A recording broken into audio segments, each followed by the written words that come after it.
Thank you, and welcome to our audience. So today we're going to be talking about HR metrics.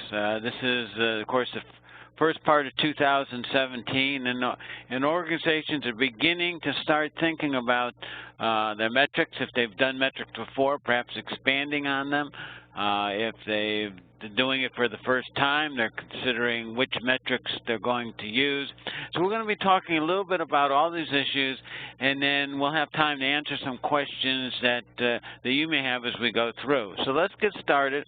We have quite a few slides, so I'll go fast, but we can come back and touch on the slide in more detail as we find necessary. So as we think of HR metrics, we think of the driving questions. As more and more organizations look at metrics, they're saying, how can we use the data to make a case for human capital strategies and investment?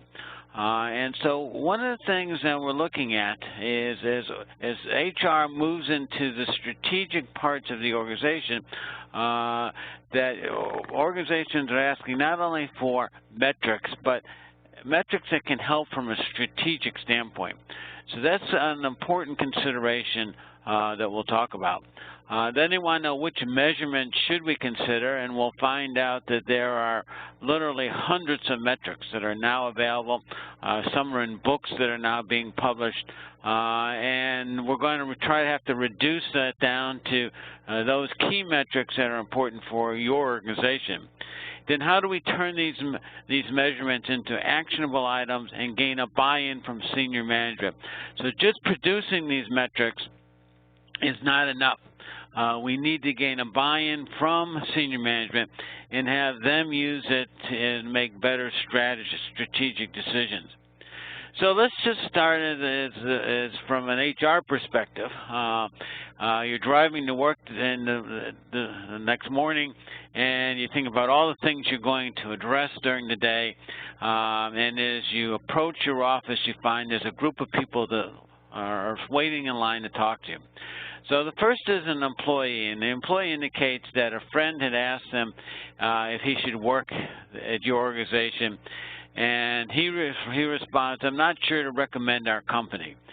So that sort of sets the stage, and when you're looking for people, you're hiring people, and obviously you want your current employees to be recommending their friends, and so that presents now a problem, because you have someone that works for you, is not sure whether or not he or she should recommend one of their acquaintances, one of their friends for your company.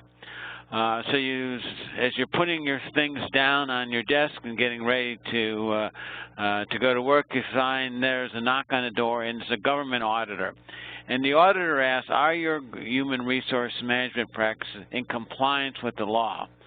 So a different perspective. Now you're not only worried about how do we make your organization the best place to work, but how do we stay in compliance with the law? Do we know what the laws are? What measurements are we using to gauge that?